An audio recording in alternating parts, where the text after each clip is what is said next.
Я приветствую вас, дорогие друзья, уважаемые гости и подписчики моего канала. Всем большое спасибо, что следите за новыми выпусками, нашими встречами с психоаналитиком Спартаком Субботой. Спартак, приветствую вас. Здравствуйте, Александр. Ну что, кажется, свершилось невиданное. То, в принципе, что у всех на устах обсуждалось, говорилось, да около года примерно, да, о том, что Трамп погонит Зеленского на выборы. И тут как гром среди ясного неба. Европейцы, значит, загнивающие. Вот это вот все, скажем, процесс, да, этих мирных переговоров, это на руку России, Украине, в общем-то, ничего не светит. Зеленскому придется признать реальность. Кажется, мы на пороге абсолютно новой реальности для офиса, для власти, для страны и в целом для продолжения войны. Потому что эти слова, они будут рефреном звучать очень и очень долго. Плюс, конечно же, информация Financial Times, что передали четко, ясно, до 25 числа не артачиться и объявить и пойти на рождественское перемирие. Ох, как Зеленскому непросто сейчас. Что думаете по поводу этих событий и насколько к ним готов непосредственно, де-факто руководитель страны, которая борется, незламная и потужная?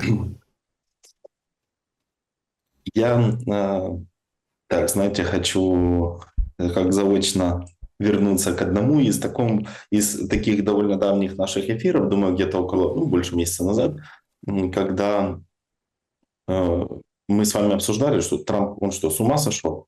Нет, Трамп давал возможность, это был такой, знаете, как план, который позволит Трампу на самом деле быть более радикальным в условиях, когда у Украины уже совершенно нет никаких альтернатив и нечем бить ситуацию. А бить на самом деле нечего. Уже и последователи Зеленского начинают постепенно предавать всех предыдущих последователей. И возникает вопрос, в какой момент все те, кто является его приверженцем и находится сейчас на его стороне, когда будут выложены какие-то пленки или будет какая-то аргументация, резко будут перепрыгивать с этой идеи на идею о том, что мы на самом деле его никогда не любили, он всегда казался нам странным. И вот в этой всей истории для того, чтобы это не произошло, для того, чтобы фокус внимания был на внешнем враге, внимание, напомню, внешним врагом сейчас является не столько Россия, сколько Америка. Посмотрите на то, какая динамика идет. Америка не помогает, более того, Америка не помогает Европе и критикует Европу, которая помогает нам. В этой истории сильно накапливается такой эффект ложного мессии. Вот этот вот эффект ложного мессии в отношении президента, он очевиден, и это является на самом деле очень примитивной технологией. Эту технологию сейчас используют в офисе президента, что весь мир ополчился против президента. И вот выстоять, даже если ты абсолютно сумасшедший, выстоять в этой истории, ты можешь быть злодеем, там, насильником, убийцей, кем угодно, но выстоять против всего мира – это признак того, что у тебя есть идея. И вот они хотят сыграть на том, что у Зеленского есть идея. Есть только один нюанс. Идею никто не услышал. Что он предлагает? Он не предлагает ни перемирия, ни воевать дальше. Он говорит, воевать не может, это ж плохо, воевать нельзя. Но у нас не все так плохо, мы не имеем таких потерь, как, собственно говоря, на самом деле на Земле происходит. Договариваться, да, пора бы договариваться уже давно, но русские не хотят и так далее и тому подобное. Но мы и не можем. А не можем, потому что мы не можем признать территории, а территории мы признать не можем, потому что Конституция не помогает. Но в эту Конституцию ноги вытер столько раз, сколько это в принципе возможно. Я вообще не понимаю, зачем до сих пор существует апелляция к Конституции. У нас же есть... Зачем это говорить вообще? С Трампом история. Как сохраняется вот этот образ мессии? Он перестал контактировать с Трампом, потому что Трампа выставили в противоположном свете. Теперь он злодей, не Путин. Он злодей, он не поддерживает. Путин ведет уже какую-то понятную политику. Россия хочет нас захватить. Да не хочет она все это захватить. И потом в этой помойке еще очень долго копошится. Они не совсем понимают, к чему это все приводит. Имеется в виду офис президента и в частности Зеленский. Но образ мессии, которого, кстати, передали что характерно Папе Римскому на картине. Там вот этот маленький Зеленский такой лежит, может, вы видели, да, в виде ребеночка, типа как будто Мария родила Зеленского. И это вот очень забавно, кто не видел, посмотрите. И вот комплекс Мессии сейчас начинает затмевать сознание президента, и он начинает терять связь с реальностью. Если раньше мы шутили о том, что он теряет связь с реальностью, мы подразумевали то, что он не понимает и не признает реалии на поле боя. Сейчас он даже о них не говорит. Сейчас он не признает очевидного. Он не признает того, что его время закончилось. А это очень страшно для человека, который держится исключительно на системе убеждений, что он является, как это, надежда царь, да, и как вот на нем, собственно говоря, держится все государство. Ну, если государство держится на таких людях, то следует задуматься, а стоит ли этому государству существовать дальше. Страна и государство, я разделяю эти понятия. Естественно, страна, мы очень любим Украину. Я не сомневаюсь, Александр, что у вас есть любимые места в Киеве, что вы любили Одессу, там вот это все остальное. Но на данный момент это является частью общего плана под названием формирование антиутопии. Вот этот план формирования антиутопии с бусификацией, с насильственными актами признания власти человеком, который не является уже легитимным. Я не люблю эту тему легитимности Зеленского, на самом деле. Я не хочу быть попсовым, типа легитимен, нелегитимен. Но Конституция нам как бы указывает на то, что есть какие-то вопросы. Отсутствие контролируемого нормального аппарата власти. Отсутствие разделения сфер власти. Ну, есть же исполнительная, правильно, и законодательная. Они не работают. И во всей этой истории, я так вот подрезюмирую, то, о чем сейчас заявляет Зеленский, это говорит о том, что он осознает последствия, но не хочет их признавать. И у него есть убежденность, что до тех пор, пока вот на этом маленьком клочке он находится главным, с ним ничего не может случиться. Но я хочу объяснить, что даже в гаражном кооперативе, если у тебя есть гараж, и у тебя очень сильно из него воняет, рано или поздно твои соседи придут и этот гараж разберут, пока ты будешь спать. И вот сейчас наблюдаем то, как Зеленский уже потихонечку начинает вырубаться, засыпать. И вот пока он будет кемарить, дремать, этот гаражный кооператив разберут. А что самое интересное, разберутся бутыльники. Ну, такие люди, как Макрон, Мерц и все остальные. А Трамп будет со стороны вот так вот смотреть, вот так вот, знаете, он будет так вот держать вино, вот так вот, где-то думать, ого, ну и несется. Ну так он это все запустил. Вы же видите, как очень Да, тонко, очень аккуратно, очень грамотно, без всяких, скажем, таких... Эти наезды еще будут впереди. да, Он да. оставляет себе возможность для того, чтобы наехать жестко, раскритиковать и разнести в пух и прах. Но он сейчас говорит о том, что давно не было выборов, а что это демократия. Это удар по самому больному глобалистскому. Они же борются за демократию. Так а что, это вообще демократия? Столько раз выборов не было. Но тут Не дело даже... просто так. Он же, смотрите, вот это важная формулировка. Он не просто говорит, разве это демократия? Он говорит, это перестало ею быть. Смотрите, супер важная формулировка. Зрителям хочу донести. Это перестало ею быть. Это хуже, чем это не демократично. Это не демократично, это позиция. Ну, просто вот я считаю, что это не демократично. Это перестало ею быть, это констатация. То есть был период. Это очень важно. Да, простите, перебил вас. Понимаете, в чем дело? Тут какой момент принципиальный? Ведь Зеленский на самом деле сам виноват. Потому что он решил сыграть в игру какую-то вот похожую, да, на все предыдущие периоды, когда условно Трамп вывешивал дедлайны, ну он тогда Путину вывешивал дедлайны, да, а он вроде как за все хорошее против всего плохого дистанцировался сам от Трампа и не читал план. То есть он разозлил Трампа, что он его не читал. Но за этим всем кажется очевидным и понятным. Трамп все понял. И теперь сейчас будут играть вот этими открытыми картами. Там Макрон заявлял, что у нас много карт. Ну, каким-то таким отсылкой такой в сторону позиции Трампа, что у Украины карт нет. И вот, собственно, сейчас пойдет открытая борьба.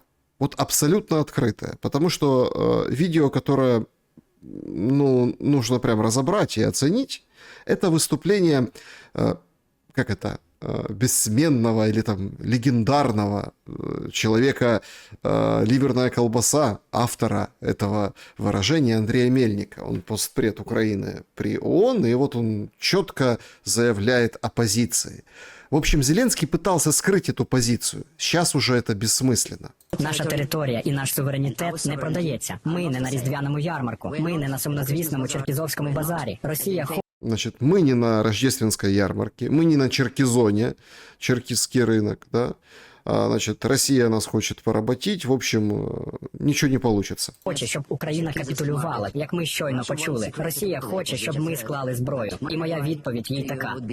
Дырку от бублика получите вы, а не Украину. Отримаєте лише дірку від бублика, а не Україну. Distinguished members of the council. Дырку от бублика вы получите, а не Украину. То есть это максимально игра в открытую. Все. Ты получишь дырку от бублика, а не Украину, говорит Мельник. Тем самым транслируя ровно тот сигнал, который Зеленский спускает вниз. Получается, что это не просто там поперек идей Трампа, а это противовес и конкретная фронта Трампа. Он как бы к России обращается, но подразумевается под этим выступлением конкретно Трамп и его мирный план. Мы не торгуем, мы не на рынке, мы не на рождественской ярмарке. Как вы думаете и как оцениваете сказанное, если мы держим в уме, что это спущено с офиса, спущено от Зеленского? Я оцениваю это так, что если мы еще повоюем где-то годик, то дырка от бублика и Украина, в принципе, будет, одно и то же. Если получите дырку от бублика и Украину, не будет людей, не будет экспертов, у нас сейчас кадровый коллапс колоссальный. Потому где-то, может быть, он и прав. Знаете, так, очень далеко он смотрит, где-то на год вперед.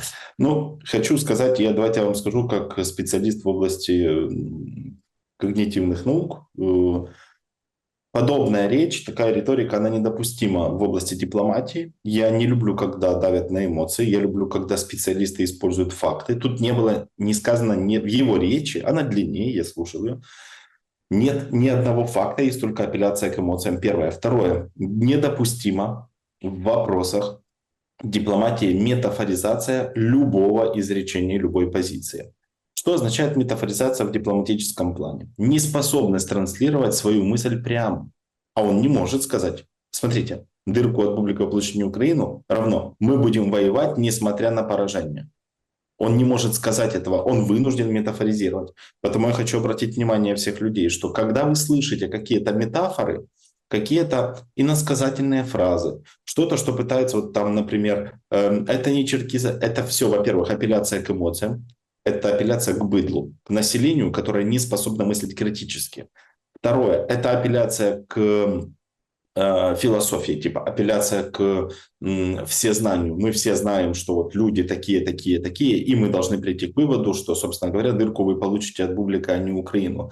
И последняя проблема – это апелляция к метафоре. Мы не можем говорить метафорами в вопросах, которые касаются государства. Это все равно, что вы приходите к врачу, к онкологу, и он начинает с вами разговаривать метафорами. Знаете, 7 раз отмерь, 1 раз отрежь. Это непрофессионально. То есть мы налицо мы видим сторону, позицию Украины. Она абсолютно непрофессионально, некомпетентна. Все, что она может, это изрекать какие-то метафорические, уничижительные, оскорбительные фразы, которые противоречат здравой логике, логическим каким-то предпосылкам. И что самое главное, противоречат позиции всего мира по поводу дипломатии. Мне понравилось, что сказала Италия. Нам пора, Италия в лице своих представителей, мы готовы поддерживать Украину, вот это очень важно, в дипломатическом ключе, потому что дипломатия – это основное направление. Мы готовы поддержать, но не копейкой, а дипломатией. Все, что мы будем наблюдать со стороны международных специалистов, если кавичить, я кавичу специалистов, со стороны Украины, это отсутствие дипломатии, отсутствие компетенции и апелляция к эмоциям. Не ведитесь на такие изречения, если вы наблюдаете в эфирах хоть чего угодно. Если вы не привели, конечно, вы смотрите марафон, я не знаю, зачем вы над собой издеваетесь, но вы всегда услышите такие фразы. что вот мы не торгуемся, мы не на рынке, это не рождественское. Причем здесь это вообще? Почему ты это использовал? Здесь никто не торгуется. Это как раз наоборот рождественское чудо, если люди перестанут умирать. Было перемирие, и, кстати, Трамп в прошлом году об этом говорил, что на праздники всегда люди примирялись. Как раз это, рождественское чудо будет. Но получается так, что его задача настроить весь мир против себя для того, чтобы потом выставить внимание, снова идем по этой линии, которую спускает офис президента Зеленского мессией. Христа распяли, Будду погнали. Никого, всегда были какие-то проблемы у мессий. Понимаете? Но есть только один нюанс. Мессии за собой оставляли людей исцеленных, живых и давали какие-то знания. А это классический антихрист, то есть который мало того, что выступает против христианства, так еще и, очевидно, почему выступает против христианства, так еще и при этом стремится к абсолютной власти, не имея никаких под это аргументов. Потому, отвечая на ваш вопрос кратко, одним предложением. Нет никакой логики в том, что он говорит. Вся эта идея, как вы правильно подметили, спускается с офиса президента для того, чтобы настроить общественность против мира, но даже не на стороне Зеленского. Показать, что у нас есть мессия, у нас есть какая-то линия, и мы ее будем придерживаться. И мнение украинцев, это же как Зеленский сказал, цитата, «Я присутствую, потому что так хотят украинцы». Каких украинцев ты спрашивал? Интересно. С израильскими паспортами. Понимаете, здесь очень важно отметить, что вот это собрание при ООН, да, там Совет Безопасности, заседание, да, вот это, оно уже используется как условное тоже поле боя. И вот этот вот стиль, давайте сейчас я на два слова перейду на русский язык, принципиально, это апелляция к Черкизону, это он как бы при всем мире, это прообраз мира, да, то есть там ключевые страны, весь мир смотрит, как Украина ответила.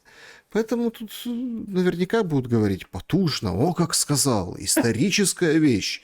Это же круче, чем Хрущев когда-то стучал башмаком по трибуне, понимаете, и показывал Кузькину мать. Задача сейчас показать Кузькину мать. Эта задача стоит очень давно. И вы заметили, что она очень и очень стабильна, что ли? Стабильно поставлена. Такая перманентная задача. Получается, что задача не спасти страну, не выйти из войны, не, скажем так, позаботиться о безопасности. Ведь эти все разговоры, Зеленский же что сказал, да? Говорит, у нас 3 документа. Первый – это вот этот пункты, их 20, не 28. Второй – это гарантии безопасности. И третий документ – это восстановление Украины. И вот эти сейчас документы, они обсуждаются. Но без первого пункта не будет второго. Это сказал лепший друг офиса президента, на которого там возлагались еще неделю назад, да, ставки, что вот, Рубио наш. Он говорит, не будет вам никаких гарантий, давайте мирный договор утрясем, а потом поговорим о гарантиях, да, что мы вам будем гарантировать. То есть четко выверенная порядочность. Игра точно такая, как с Минскими соглашениями, когда уперлись, казалось бы, в бессмыслицу. Даже Штайнмайер придумал формулу. Ее сначала Порошенко поддерживал, а потом перестал поддерживать. То есть, что сначала, выборы или граница или выборы? Вот точно так же и здесь. А вы нам дайте гарантии, а вы нам помогите, а вы нам то. Но тут же очень классно выглядит, и это потрясающе, конечно. Соцсети, да, вот у себя тоже в Телеграм-канале опубликовал. Это ответ Зеленского, который я хочу с вами разобрать именно как психоаналитиком. Ответ. Значит, во-первых, все понесли. Я всегда готов, но вы всегда готов. Пионерская зорька Зеленского. Всегда готов в любое время к выборам. Потрясающе, мощно. Но сам ответ. Значит, первое, что очень важно, это новая форма. Абсолютно новая, то есть такого себе мало кто позволял. То есть чатик офиса президента, пресс-службы, пресс-пула, как угодно называйте. И там журналисты набрасывают вопросы. И он голосовыми сообщениями включается и, собственно, надиктовывает ответы. Мол, так быстро, оперативно, он же в дороге, он же герой. Вот что сказал и как ответил Трампу на заявление о выборах. І так, сьогодні є багато питань про вибори в Україні. Сайт 24 каналу, наприклад. Трамп сьогодні заявив, що настав час провести президентські вибори в Україні. І чи тиснуть США на Україну з цим питанням, і чи ви обговорювали його це питання, чи обговорювали делегації це питання. І так, передусім, хочу сказати, що я це питання не обговорив. Значит, прежде всего, передусим, я этот вопрос не обсуждал. Это он с этого начинает, этот ответ. Это важнейший ответ.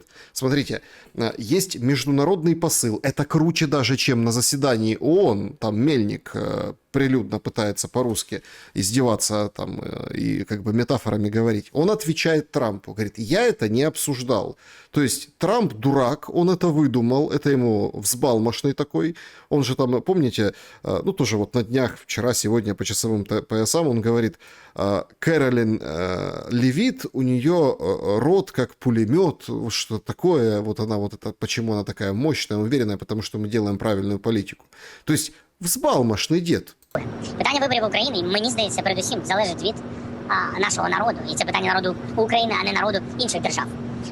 Понял, Трамп? Это вопрос народа Украины, а не народов других государств. Ты представляешь народ Америки, ну так какое ты дело имеешь к нашим выборам? Трамп, пошел вон. Всій повазі до наших партнерів. Скажу відверто, що до виборів я готовий.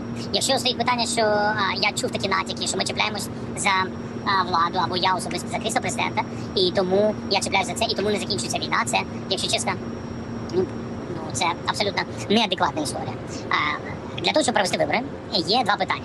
Передусім безпека, як це провести, як це зробити під ударами, під ракетами, щодо наших військових, питання, як вони будуть голосувати, ви це знаєте, і не хочу повторювати. І друге питання – законодавча основа для легітимності проведення виборів.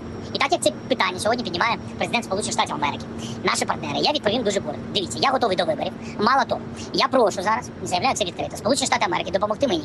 Можна разом з європейськими колегами забезпечити безпеку для проведення виборів. І тоді наступні 60-90 днів Україна буде готова до проведення виборів. І я особисто маю на це волю і готовність. Далі, раз так пішла справа, я прошу, щоб депутати нашої фракції, в принципі, наші парламентарі, підготували законодавчі пропозиції щодо можливості зміни законодавчих основ і закону про вибори під час воєнного стану. Підготували це для мене. Я завтра буду в Україні. Я очікую пропозицій від партнерів, очікую пропозицій від наших депутатів і готовий йти на вибори. Смотрите, я хочу, и я потом оговорился, я жду. Значит, там несколько таких очень важных частей, да, о том, что если говорят, что мы не проводим выборы, чтобы затянуть войну, это полный неадекват. Вы человек, который специализируется на адекватности и неадекватности. Если хотите прокомментировать этот момент. Ну, опять-таки, Трамп, хочешь, чтобы мы выборы провели? Ну, так давай, все, останавливай огонь. Прекращение огня 90-60 дней. И я готов, я все проведу. А вы, депутатишки, давайте мне предложение, давайте сейчас во время войны. То есть это означает, что он не будет отменять военное положение. Что бы вы сказали по поводу этого ответа? Ведь это очень важный ответ. Его переведут на английский язык, и Трампу положат на стол. После чего у Трампа будет абсолютное право стереть Зеленского с лица политической арены. Я хочу заметить один тоже момент, который был сказан раньше, что это решает народ Украины зі всією повагою до наших партнерів. Нет, деньги, которые мы получаем, ну, они получают, это деньги налогоплательщиков. Это народ США, народ Европы. Это они спонсируют твою возможность вести дальше войну. Не войну Украины с Россией, а войну Зеленского со всем миром. Потому что это война Зеленского со всем миром. Его никто не поддерживает. Его поддерживают там какие-то импотентные там 9% люди, которые уже, в принципе, ну, это вопрос времени, когда они умрут политически. Ну, они уже как бы умерли политически, но они, знаете, на искусственной вентиляции, вот это что-то там их там колет адреналином, они еще как-то треплются. Но Макрон, Мерц и даже Ступ, они не имеют никакого веса в мире нынче, да и, в принципе, в своих государствах они просто клоуны. Они, в принципе, на удивление даже выглядят как клоуны. И когда мы говорим о том, переведут, дадут Трампу там на стол, Трамп все знает. Смотрите, он понимал ответ. Что должен сделать взрослый человек, прежде чем уволить сотрудника? Он должен дать ему возможность оправдаться, исправиться или еще что-то. Даже зная, что конченый алкоголик, который всегда приходит пьяный и опаздывает на работу, он ему говорит: ну ладно, я тебе даю один шанс. И Зеленский, вот этот конченый алкоголик в лице Зеленского, в очередной раз говорит: мне для того, чтобы успевать на работу, нужно, чтобы вы как бы создали мне условия. Нет, ты не понял. Ты пришел на эту работу. Ты просишь работать, потому что тебе нужны деньги. Ты работу свою не выполняешь. Все, что происходит, это все идет в никуда. Организовать тебе перемирие там, на 60 дней или насколько ты хочешь для того, чтобы ты мог, скажем так, переизбраться, уйти в небытие. Почему? Что за двойные стандарты? Вот ведь заметьте, вот ошибка мышления, двойные стандарты. Здесь будет решать народ Украины, но помощи мы просим у Европы и США. Здесь мы разберемся сами, потому что у нас есть проблемы с вопросами легитимности, но поддержите, пожалуйста, мою легитимность, потому что меня называют нелегитимным. Я не держусь за кресло, это абсурд, но провести выборы я не хочу, потому что как же проведем мы выборы? У нас же это конституционно не предусмотрено. Ты, сволочь, Конституцию просто превратил в ненужную тряпку. Это же ты сделал. Теперь, смотрите, теперь я когда слышу про Конституцию, я не воспринимаю ее всерьез. Это смешно. То есть невозможно это... Смотрите, Конституция – это гарант, а гарантом Конституции выступает политический импотент, который не способен сдержать ни одно слово, кроме вот этих всех слов по поводу, шуточных, да, типа говорят, Зеленский придет, доллар будет по 50. То есть вот эти шуточки все, да, они реализовались. А все остальное ушло, как будто бы на это не должны обращать внимание. Потому моя позиция по этому поводу следующая. Трамп и так знал, какой будет ответ. Ему просто необходимо как можно больше ошибок этого идиота. Чем больше он будет ошибаться, а он начинает сильно ошибаться, отвечая на это, Зеленскому не нужно было отвечать. Я не знаю, почему его миньоны в офисе президента не сказали ему: заберите, или вообще не сказали: заберите у наркомана, пожалуйста, телефон, не давайте ему доступ в мир. Но так получилось, что он начал вещать. А это большая проблема. Это большая проблема. Это знаете, как когда идут там на какую-то дискотеку, есть самый буйный, если выпьет. Вот ему нельзя, во-первых, давать выпить. Зеленский уже выпил в этой истории. А второе, чего нельзя делать, нельзя ему давать доступ к другим людям, потому что начинает провоцировать драку, в которой никогда почти не выигрывает, он всегда первый падает, а потом все проблемы решают и финансово, и договариваются его друзья. Так вот, вот эти люди уже даже не друзья. И они просто смотрят, как толпой пинают Зеленского, и чем больше он будет кидать высказываний оскорбительных, а это оскорбление, прямое оскорбление Трампа, это унижение Трампа. На самом деле он сам унижается. Вот чем больше будет этого, тем больше будет возможности собрать Трампа вот эти вот все по крупицам, собрать его высказывания, вытереть об него ноги. Я, знаете, такой, я не люблю делать прогнозы, но я думаю, до следующего эфира нашего мы сможем сделать, мы потом проверим, правее или нет, до следующего эфира Зеленский скажет еще несколько таких очень неправильных тезисов, которые прозвучат и в Нью-Йорк Пост, и в Нью-Йорк Таймс. Зеленский скажет вещи, которые Трамп прокомментирует как «мы давали шанс». Вот так вот будет. Потому что сейчас уже все устали от этого. И на поле боя, то, что он говорит, что нет карт, если раньше он говорил: у вас нет карт, это звучало так: покажите мне карты. И потом этот же человек приехал, Зеленский показал ему карты. То сейчас он говорит не так: у вас нет карт, покажите мне карты. Он говорит по-другому. Он говорит: на поле боя все плохо. Он уже не ждет, что вы его убедите. Он уже один раз вам поверил. Условно поверил. В этот раз. И вот этот тоже момент очень важно отметить. Он же говорит: я не знаю, выиграет Зеленский или проиграет. Говорит Трамп. Я прям вот четкая параллель с вот тем периодом, когда, помните, с картами Зеленский там привозил свои, их вроде как отбрасывал Трамп. Там же какая история была? Так вы в порядке, давайте, освобождайте территорию. Может отвоевать все до 91-го, говорит, да. То есть Да. аналогичная история. Я не знаю, выиграет или проиграет. Давайте, вы можете. Давай, Зеленский, ты можешь. По поводу того, выиграет Зеленский или нет. Включились, собственно, там разного рода, ну, в том числе и депутаты. Длиннющий пост публикует. Есть такая Лиза Богуцкая. Владимир Зеленский. Успеха вам! Ваш успех – это успех Украины. Что бы кто ни говорил, какие бы претензии вам не выдвигал, помните, будущее Украины сейчас в ваших руках. Не в руках Путина, не в руках Трампа. В общем, в руках охоче решучих, ну, такая лица желающих, в ваших. Вспомните себя в 24.02.22. Никто из них в вас не верил, только мы, украинцы, и сейчас верим в вас только мы. Новая стратегия США – это их слабость. Заявление Путина, что он готов воевать с Европой – это его слабость. Любой неспособный, в общем, есть победителем только в славоблудии. Господин президент, вы объединили Европу, и вы, как никто, знаете, что Украина – это щит Европы. Вы можете сейчас, именно сейчас, стать основателем новой Европы. Ой, простите, мать. Новой Европы, которая не будет прятаться за украинским щитом. То есть мы щит, но вы основите новую Европу, которая не будет потрясающе просто. Без щит, на щите, понимаете? На щите. Под щитом, да. Под щитом и у щита. В общем, я желаю вам успеха, желаю вам сил, терпения, желаю вам стать лидером новой объединенной Европы, лидером, который знает цену миру, потому что знает цену войны. А? Какой оборот. Никогда, Александр. никогда не сдавайтесь. Это потрясающе, это просто, это я не знаю где, это там, это теплота языка в самой дырочке.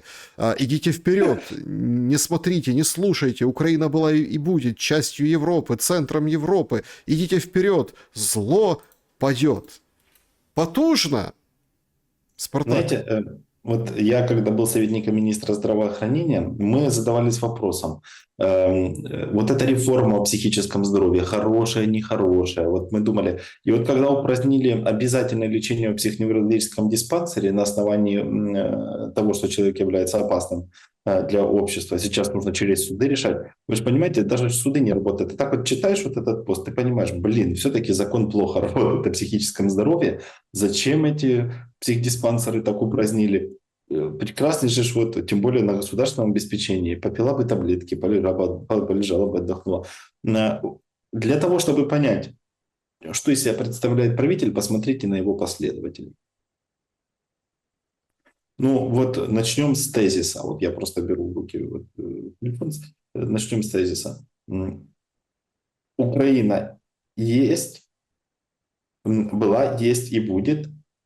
Точка. Частью Европы. Точка. Центром Европы. Знак восклицания. Идите вперед, знак восклицания. Зло падет. Знак восклицания. Есть иногда такие расстройства, например, расстройство письма, нарушение восприятия информации, при котором можем наблюдать, что человек находится в экзальтированном состоянии, в таком, знаете, сильно преподнесенном, блаженном состоянии. И тут одно из двух. Либо отсутствие грамотности, я не знаю, кто это такая, Лиза, кто это такая. Богуцкая, да. Да, ну, кто бы это ни был, в общем. Есть проблемы, связанные с подачей информации при экзальтации. Мы знаем, что человек может быть экзальтирован при воздействии на него психоактивных веществ разных, либо при нарушении работы мозга, вот близкой к шизофрении, например, когда у человека есть вот эта аура, он чувствует вот поднесенность такую, и при биполярном расстройстве. Я не знаю, какое расстройство у этого человека, но я думаю, что любое расстройство, любое, даже которое неизлечимое, лучше, чем просто абсолютное принятие факта того, что Зеленского нужно поддерживать. Потому что это звучит уже как не просто расстройство, а как преступление. Для меня, вот если потом выяснится, что она больна, это можно оправдать. С натяжкой, но можно. Но если выяснится, что этот человек абсолютно здоров, то это оформленный преступник. Почему? Потому что поддержка вот этой власти и декларация о том, что Украина была, есть и будет частью Европы, ее центром, ну это уже что-то попахивает каким-то бредом величия какого-то и бредом мессии, только в сторону какого-то лидера. То есть это получается уже секта. То есть, Александр, это важно. Это уже перестало быть политикой, это превратилось в секту. Теомания, бред величия у человека, который у власти, и поддержание этого бреда и величия, потому что они индуцированы этим бредом со стороны власти, поддержание его как реально какого-то мессии. Но дело, я же говорю, что дело в том, что мессия за собой не оставлял разрух. А тут мы наблюдаем полное разрушение всего, что только может быть, к чему касается, особенно фронт. Я вообще не понимаю, вот мне кажется, все эти тезисы, мне хочется сказать, перестаньте, вот уже просто не говорите про фронт. Просто вот про фронт не говорите, а говорите уже про что угодно. Про то, что мы не черкизовский рынок, бюджет которого, мне кажется, больше, чем сейчас принят новый закон про бюджет. Это вообще нонсенс. То есть уже не позорьтесь хотя бы. Просто закройте свои рты, перестаньте демонстрировать свои психические заболевания, потому что никто в этом не заинтересован. Делайте свою подлую работу тихо, и тогда у вас будут шансы удержаться. Но не себя закапывать. И Трамп, как я говорил в предыдущем тезисе, по предыдущему видео, фиксирует это. И фиксирует не только Трамп, люди это фиксируют. Теперь Путин выглядит последовательным, а Зеленский сумасшедшим. Да. Но вы знаете, тут еще аспект специфический. Вот мы почитали Богутскую, ее восторженные крики, что вспомните себя в 24-м, вот вы такой герой, вот вы тогда не сломались, не сломай. В общем, давай, Зеленский, Вова, давай. Тут возникает другой аспект. Смотрите, если Зеленский декларирует, что он ко всему готов, выборы, да, я и пойду на это, да, выборы, а что, давайте. Он, я помню, пробрасывал это осенью таким коротким, давайте уже закроем этот вопрос. Ну, как что-то такое неважно. Я помню это прям четко, он выдавал это все. Давайте уже, так это зудит, как муха вот эта назойливая, давайте закроем эту тему с выборами. Действительно, он верует в то, что его люди изберут. Однако вся сила, могущество и его, я не знаю, тотальная мощь, потужность, да, она же разбивается об элементарное. Коломойского 2 дня не могут в суд привести, потому что он объявил, что он что-то расскажет страшное. Да. Уже в сети вот это вот ходит шутка из «Кто хочет стать миллионером». Что будет на следующем заседании? Поломают машину, это веселит меня очень. заминируют суд, заболеет судья, или там, например, воздушная тревога будет. Что будет, чтобы Почему тогда такой детский, нелепый... Слушайте, хочет он сделать какое-то заявление перед судом на суд. Да пускай делает, у вас же все вроде как в ваших руках. А тут Коломойскому рот затыкают, причем такими какими-то неудобными способами. У меня другой вопрос, Александр. Почему Дубинскому нельзя закрыть рот, который сидит? У него это ж серьезная проблема. А Коломойскому можно просто, знаете, там судья заболел, еще что-то там. Еще раз, я просто хочу, чтобы зрители вникли.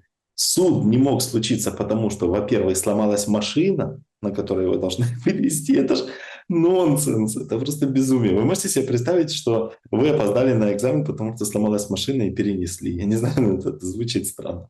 В общем, да, это государство ошибка. Я просто на это смотрю, я думаю, боже мой, прям на таком уровне они допускают ошибки. Но это же не 95-й квартал, где вы можете просто отшутиться, как идиоты, и потом просто сказать, там машина сломалась, знаешь, я там опоздал или так долго ждал, ты не поверишь, что случилось. Человека не могут привести в суд. И что самое интересное, я вообще допускаю, что Коломойский вообще ничего говорить и не хотел. Просто, знаете, это такой прикол. Мне кажется, он просто хотел пошутить, а теперь даже в суд попасть не может. Это не могу почему-то остановиться, мне это очень веселит. Да, сама тема грустная, абсурдная, согласен. То есть я тут спорить с этим не буду. Но, боже, как же это все... Александр, на чем стоит мир? Вы видите вообще, да, на чем он держится? И причем, смотрите, на самом деле, учтите важный момент. Ведь Украина борется довольно достойно на фронте против довольно сильного государства. Что-то там получается. Не так, как хотелось бы, естественно, но не упали в первые недели, месяцы, что-то отстаиваем. И тут же рядом Тут же рядом история с Коломойским. Это нонсенс. Вы представьте, на самом деле, насколько было бы наше государство эффективным, если бы у нас у власти было просто, Нет, хорошее так управление. смотрите, это же звуковые волны изо рта сидящего давно уже в СИЗО, в Америке тоже, говорят, нужного человека, понимаете? Но это же просто что-то несусветное. Это всего лишь какое-то заявление, которое может быть... Его же можно обыграть на раз-два. Ну вот сказал какую-то ерунду, соврал. Соврал почему? Потому что хочет там обелиться, хочет там выйти из СИЗО, хочет вот это. Ну, можно же, с этим же можно Угодно. работать. Это же не бог весть какая, что бы он ни сказал. Ну, значит, они же этим самым подтверждают, что Коломойский что-то знает. Даже не это. Смотрите, Александр, насколько много власти они ему дают. Неважно, что-то знает или нет. Насколько сильно они легитимизируют его фразу «я что-то скажу». То есть это нонсенс. Он просто сказал «я что-то расскажу». И теперь смотрите, абсолютно неважно, что он знает. Это может быть так. Он приедет в суд и скажет «я сегодня вкусно поел булочку. Я хотел вам всем это официально заявить». То есть он может и такое сказать. Зная Коломойского, он и не такие перлы выдает. Но в чем суть? Насколько они легитимизируют его статус. То есть у него форменная власть. Он сказал, я что-то скажу. И мир начал меняться. Там, судьи болеть, машины ломаются, вселенная что-то. То есть насколько много они придают ему значения и сколько силы. А это всегда свидетельствует о крахе империи, когда узников начинает бояться император. Так каких узников? Они сидят в тюрьмах. Им не светит выйти при этой власти. А эта власть может никогда не поменяться. То есть, когда ты боишься простых слов, любых, с уст кого угодно, ты почему-то не боишься слов Трампа, ты не боишься слов Путина, ты чего-то этого не боишься, потому что ты находишься в домике. Я в домике, в Украине могу делать все, что угодно. Но внутри страны ты боишься, и это очень важный момент, ты боишься просто слов человека, который находится в очень невыгодном для него положении. Возникает вопрос, даже если там ничего такого нет, почему ты настолько сильно даешь вот этот вот, легитимизируешь статус человека, который тебя привел к власти? Значит, даже если ничего он не скажет, то что-то такое есть. И все хотят это узнать. И пока что все, что говорил Коломойский, про Зеленского он как бы ничего не говорил. Он говорил просто, что Миндич это черт. Он говорит, какой он там гений. Он не гений. Он говорит, он просто принеси и подай. Про Ермака пару каких-то слов сказал. Но он не сказал ничего такого, глобально значимого. Он сказал, что Зеленского скоро не будет. Он сказал, он написал же важный момент. Он написал то, что я предлагаю тебе самостоятельно уйти. А когда тебе предлагает узник, дает тебе такую волю, говорит, смотри, я дарую тебе возможность уйти сейчас, волей-неволей начинаешь подозревать, что узник что-то знает. И это возникает страх. Это, знаете, как на улице встречаешься с каким-то, таким хиленьким парнем, и вот ты думаешь его ограбить, и он как бы говорит, смотри, я вижу, что ты хочешь со мной что-то сделать, я даю возможность тебе уйти сейчас. А потом выясняется, что такой-то кордовец или кто-то, кто может тебя просто убить, просто руками забить до смерти, или там зарезать тебя. И вот интересно то, что сейчас мы видим вот эту историю, что ему дают возможность. И мне кажется, ему спускают эту возможность через кого только можно. Мне понравился момент с тем, что Трамп обратил внимание, что Зеленский не читал условия. Не читал, но осуждает. Да, это нам всем знакомо. И вот получается какая история, что Трамп, это шутя говорит, как будто бы с издевкой, говорит, вот было бы здорово, если бы он все-таки, говорит, посмотрел, прочитал их. Он говорит, я знаю, что они ему не нравятся, но мне бы хотелось, чтобы он все-таки прочитал. То есть Трамп уже, то, что вытирает ноги, то понятно. Но о чем он говорит? Он говорит о том, что мнение Зеленского уже не важно. Обратите внимание, мнение Зеленского уже не важно. Я понимаю, ну, типа, что они ему не нравятся. Я получил эту информацию. Но было бы все-таки неплохо, чтобы он их просто читнул. Понятно, что об этом сказал Умеров. Он присутствовал везде, он знает, то есть он говорит, что наш Но президент он-то говорит, мог ему это не понравится. сказать, чтобы понравиться собеседникам. Ну, он же гражданин, наверное, американский. Больше США, чем, да. Поэтому он же, Да. наверное, как бы из чувства такта, из уважения. Он сказал, ой, какой хороший у вас план, только давайте уберем 8 пунктов и перепишем вот это и вот то. А я вот поеду Зеленскому доложу. Он же мог сказать это просто. И также, наверное, он Зеленскому и объяснял. Говорит, Умеров, а что это ты тут хвалишь план, который я, ну, как бы через голову прыгаешь, через мою?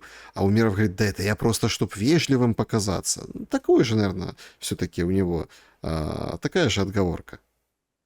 Ну, и это неплохая стратегия в условиях Умерова. Ему нужно придерживаться какого-то нейтралитета и не пытаться сильно отсвечивать ни там, ни там. Но возникает тогда, знаете, такой вопрос. Если уже Зеленский не прочитал, и вот он же, надеюсь, он понимает, что там не идиоты сидят в администрации Трампа, что они все понимают, что он это не прочитал, но он по-прежнему недоволен, то у Трампа может возникнуть абсолютно резонный вопрос. А зачем, в принципе, обсуждать какие-то планы с Зеленским? Если он все равно их не читает, он все равно будет недоволен. Это же закончится чем? Будут большие потери территорий, огромные потери людей. И на фоне потери людей и потери территорий мы вынуждены будем сами предлагать и просить. Смотрите, все, с чем сейчас пришел Трамп, с этим вот 28 правилами, законами, там, я не знаю, принципами, предложениями, мы потом готовы будем все это принять, но уже этого будет недостаточно. Этого будет недостаточно. Вы ключевой момент сказали. Мы будем сами предлагать забрать Донбасс, сами будем предлагать там вернуть церкви, вот эти все гуманитарные Да, вещи. да, да. Сами, потому что окажемся в более тяжелом положении. Да, это И правда. вот понимаете, в чем дело? Вроде как не бог весть какая мысль. Ну, с точки зрения событий, как они развиваются. Но я имею в виду не потому, что я там унижаю вашу мысль, нет, а потому что не надо быть семипядей во лбу, чтобы, ну, вот, стратегировать дальше. Но русские уже это отстратегировали. Вы же помните эту как бы историю, тоже на уровне политическом. Политики отдельно говорят, слушайте, да мы Одессу, Николаев заберем путем референдума мирным способом. Путин уже говорит, мы добьемся вот этих целей и задач мирным способом. Если попытаться расшифровать в существующих реалиях то, что они говорят, а ведь это так и получается. Мирным способом. То есть, это Украина сама предложит, скажет, на, давай вот это, только хорош. И тогда уже, понимаете, все это называют там капитуляция, ну вот этими тяжелыми историческими словами. А это не капитуляция. Когда ты сам предлагаешь, это принуждение, и ты сам предлагаешь, чтобы избавиться от еще больших последствий. То есть это не совсем капитуляция, не в том виде, в котором нам демонизируют это слово, а это другая переговорная позиция. Давайте будем откровенны. Да, кстати, слушайте, вот вы сказали, я не обратил внимания на это почему-то, вообще даже об этом не подумал, о том, что, ну, про контекст, что мы мирным путем можем этого добиться. И ведь, слушайте, а это гениальная мысль. Руководство России сейчас может продемонстрировать весь спектр негативных последствий от конфликта с соседом. Ведь он никогда не закончится, если мы не поменяем проектность, если мы не станем, ну, если мы не перестанем быть антироссией. Тогда возникнет вопрос. Если даже Россия, которую мы считали абсолютно упоротой тиранической страной, ну, мы, имеется в виду украинцы, мы считали, ну, ее прям совсем-совсем такой. Если мы будем наблюдать то, что она более демократична, более гибка во многих вопросах, не ущемляет права украинцев, то возникнет вопрос, а почему нам не быть на стороне этого, грубо говоря, ныне не союзника, а в перспективе очень хорошего союзника? Ведь много раз мы говорили, что Россия и Беларусь – это единственное государство, которое готовы были бы ввести войска в защиту Украины. То есть вы можете себе представить, если бы Польша напала, грубо говоря, на Украину, и мы попросили у России помощи. Мне кажется, Польша бы недолго существовала как государство на карте мира. То есть это была бы совершенно другая история, и она была бы более интенсивной. Ну, там были бы какие-то ковровые бомбардировки, там не было бы. Польша очень быстро. И с НАТО бы воевали, и совсем, просто в поддержку государства. Но вот у меня возникает вопрос, слушайте, это же ведь гениальная стратегия. Продемонстрировать абсолютную неадекватность правительства, неспособность в долгую планировать благополучие государства для того, чтобы потом более русскоговорящие города сказали, слушайте, вот может мы не хотим истории с Донбассом, вот может мы как-то рассмотрим этот вариант другим путем пойдем, рассмотрим альтернативы. Что вы там предлагаете? А ну покажите. И Россия такая, смотрите, мы предлагаем вот это, 5, 10, мы там даем защиту, да, потому что вчера тоже был такой мини-эфир, и там один мой товарищ, он у вас, кстати, когда-то был тоже на эфире, Юра Лисовский, он сказал одну очень неплохую вещь. Он говорит, никто не может предложить такие гарантии безопасности, как тот, кто может быть опасен. То есть Россия может предложить гарантии безопасности лучше, чем Америка. Но тут есть подвох. Сейчас, Какой? как мы с вами описывали выше, сейчас более опасно Соединенные Штаты Америки для Украины Зеленского. Для Украины Зеленского, смотрите, не для украинцев, для Украины Зеленского. А мне самому даже неприятно признать, что значит Украина Зеленского. Это что То и такое? значит, вот эта страна, которая вот с 19 года, это Украина Зеленского. Начинали с шаурмы, с Богдана, купания в Одессе, а закончили войной. Я хотел бы с вами, вот вы несколько раз касались этой темы, давайте на этой теме выйдем на эту тему, да, потому что она, мне кажется, очень важна. Значит, это тема военных и фронта. Сырский дал большое интервью. Можно было посмеяться, конечно, Скорбное интервью на самом деле. Нет, с русского языка Сырского и сравнить его с Азаровым, это одно и то же. Ну вот одно и то же. Но не смешно выглядит все то, о чем он говорит. Ну, во-первых, он говорит, в общем, никаких там таких побед нет на фронте, это все фейки, мы там держимся, все хорошо. Говорит, что он там с солдатами ночует, это закрытая часть его жизни, он о ней не распространяется. Короче, представляете, какой прям отец родной, с солдатами ночует Сырский. Ну, это иностранное журналистское было интервью, они там и в проходках. Короче, ну, такое специфическое интервью, и там было сказано, вот, собственно, то, как бережет українське командування українського солдата. Кожний наш громадянин і кожний військовослужбовець – це найвища цінність. Ми не воюємо за руїни, не воюємо за фундаменти будівель. Коли це дійсно оборона втрачає будь-який сенс, я даю команду, і ми відводимо наші підрозділи назад, для того, щоб опять-таки зберегти наших військовослужбовців. Цим, в принципі, і пояснюється тим, що російська армія повільно наступає, просувається. Тому що для нас краще втратити 100, чи 200, чи 300 метрів, чим життя нашого одного військовослужбовця. От в чому полягає різниця між нами і ними. Тому я і вважаю, що ми, якщо питання йде по миру, цей мир повинен бути справедливий, а не хтось нам буде диктувати і вимагати від нас залишити частину нашої території. Значит, лучше 200-300 метров потерять, чем потерять жизнь одного солдата.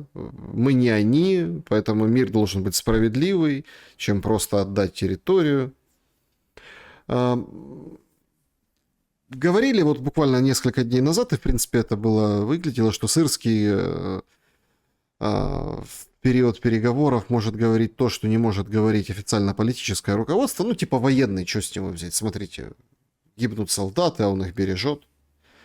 Но все же знают и понимают, что это лукавство. Это лукавство. Ну, естественно. Да, естественно. Причем не просто лукавство, наглая ложь, и причем абсурдная. И несколько моих знакомых военных на это интервью уже отреагировало и в социальных сетях писали. особенно про Мирноград и про Покровск. То есть он говорит, ну, и причем они отзываются о нем очень, ну, категорично. Они говорят, ну, то есть пишут буквально: ты тварь. Он говорит: ну, ты вообще что говоришь? Ты, ну, приедь на фронт.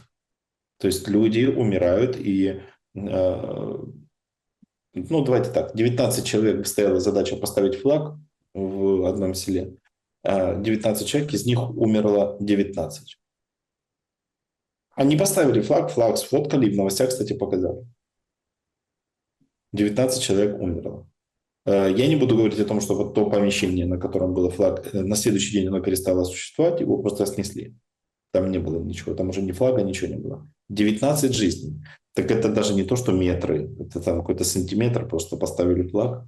Потому когда он это рассказывает, у людей, во-первых, должно возникнуть сомнение по поводу того, не враг ли часом сам Сырский. Потому что, да, можно там смеяться с его языка, это тоже довольно странно. Так же, как и на пленках Міндіча, я не слышал не чув жодної особи українською мовою. То есть, типа, никто из этих людей, которые руководят государством, не говорят на украинском языке, для них он чужд. Зеленский украинский ненавидит. Это его цитата. Я надеюсь, что мы это, кстати, услышим как-нибудь на каких-то пленках. Что он украинцев называет быдлом, тупорылым, дебилами, и говорит: я ненавижу этот, мне рыгать хочется от украинского языка. Я хочу, чтобы все это услышали, потому что это факт, просто это слышат наши знакомые из офиса президента. Но не суть. Вот Сырский, неужели люди не понимают, что человек, который воспитан в России был, у которого абсолютно все русское, под русским я подразумеваю не российское, а именно русское, он сам по себе просто такой, ну, критичный человек, и который не видит смысла ни в каких жизнях со времен серьезных мясных штурмов АТО. Ну, должна же быть какая-то последовательность. То есть для того, чтобы сделать логический вывод, нам необходима предпосылка. В эту предпосылку заложено допущение, и на основании этого допущения предпосылки делается вывод. По его словам, мы теряем, внимание, по его словам, мы теряем территории, потому что мы ценим жизни. Но если мы ценим жизни и постоянно отступаем, и мы столько уже отступили, потеряли территории, вопрос. Какой может быть Почему мир такая справедливый? мобилизация? Почему Нет, мобилизация какой такая? может быть мир справедливый? Он же о мире говорит: справедливый мир. Так это справедливо с точки зрения циничности войны. Раз ты отползаешь и бережешь жизни, и поэтому отползаешь, ну, слушай, ну, как бы ты проигрываешь. Очень тяжелое интервью на самом деле. Очень тяжелое. И тут уже не помогает ничего. Вот эти коллеги этого Сырского говорят нам, а нам опять рисуют вот какую-то там морковку, да, ничего. Вот сегодня в Украине выпал снег. Во многих там местах, там Днепр, Запорожье, Харьков, Полтава. А он говорит: до марта надо потерпеть, до марта. Якщо ми вистоїмо до березня, то Путін втрачає смисл продовжувати війну. Тому що в нього зараз дуже проста логіка. Він хоче добити нам енергетику, щоб ми погоджувалися на будь-який мир, фактично на його умовах. Да? Якщо він цього не отримує, да, але він за цей час отримує ще мінус 100-200 тисяч трупів, ще мінус техніка, все інше і так далі. Ти бачиш, там ці кадри за Покровськ? Це просто, це сложно повірити, там просто по трупах повзуть вони. І в березні місяці стане його стратегія непонятною. Чому? Тому що, тобто дивися, ми там розбомбили, намагалися збити енергетику, а вони не здались. Ми тут давим со всех сторон, а вони не сдаются. Так куда нам дальше продолжать? То есть, смотрите, расчет весь заключается в том, чтобы, вот смотрите, вот в марте придут вот эти солдаты к Путину и скажут ему: так а чего, смотри, ползем по трупам, вот это все, за что это все? Ну вот до марта. А потом в марте, да, до какой-то, там зеленка будет, да еще до какого-то марта. То есть, и смотрите, его так смотрит, он же там, этот солдатик уже, он тут, частый гость вот таких подобных площадок и изречения такие дает.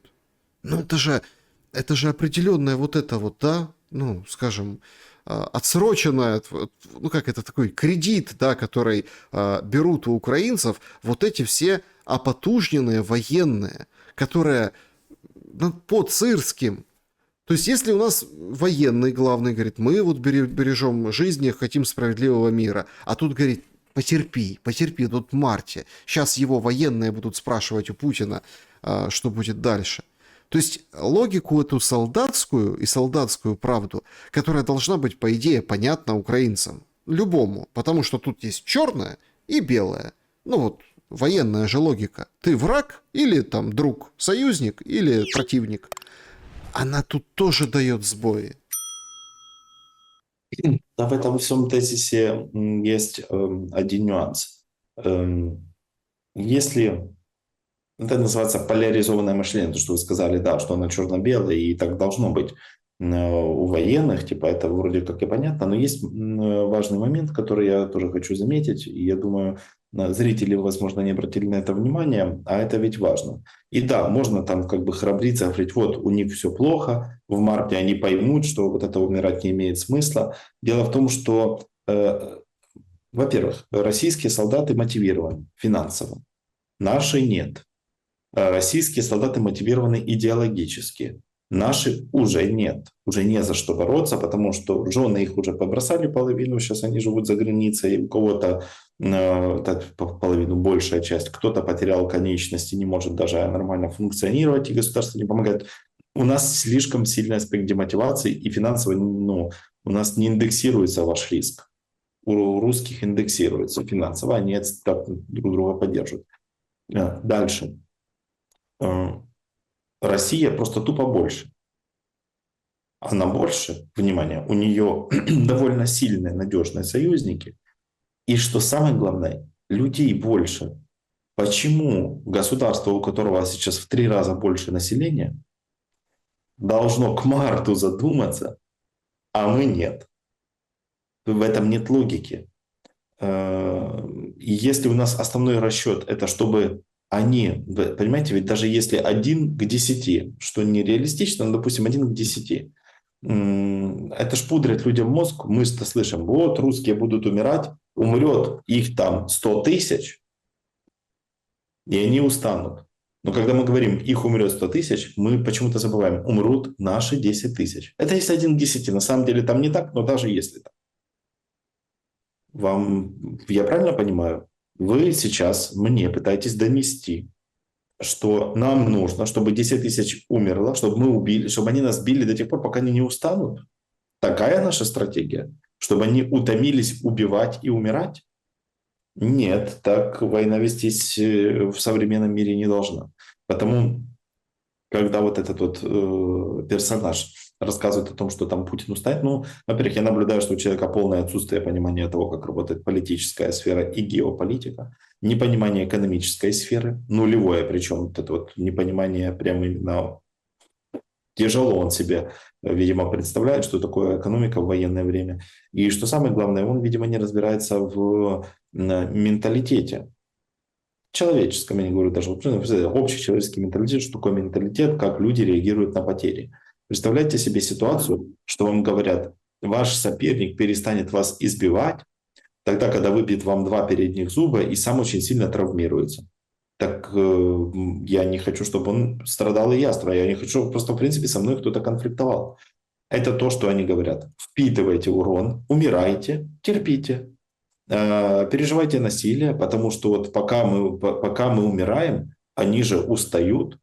Это такая логика получается. Мы должны умирать, пока не утомится соперник. Я не знаю, еще раз, я не понимаю, почему им дают возможность говорить. Я даже не совсем понимаю, что за категория людей, которая это слушает и воодушевляется. Там какие-нибудь условные, я не знаю, кто там, Карась, еще какие-то сумасшедшие. То есть люди... Для кого это? Кто адресат? Для кого это? То есть... Да, на кого рассчитано, да. То есть это рассчитано на быдло, или это рассчитано на здравомыслящих людей. Но здравомыслящий человек всегда задается вопросом, хорошо они умирают, но мы же тоже умираем. Хорошо, у них уровень мобилизации выше, чем у нас. Тут очень важный момент я хотел бы с вами обсудить, потому что, Спартак, сейчас на самом деле мы с этого начали, это действительно положение у Зеленского незавидное. В этом положении, да, я так понимаю, что очень красиво, знаете, вот эти есть там на разных курортах, вот эти мужчины, которые мороженое продают, и вот эти на палочке мороженое суют, а ребенок куда пытается выйти, и они с ним играют, типа ему не дают сразу. Ну, вот эта вот история. И вот они так и сяк, это так весело, а ребенок не может, особенно когда маленькие вообще дети, они же не понимают, что они вот это вот, а потом, а родителям смешно, они смеются, понимаете? Вот это вся вот эта картина.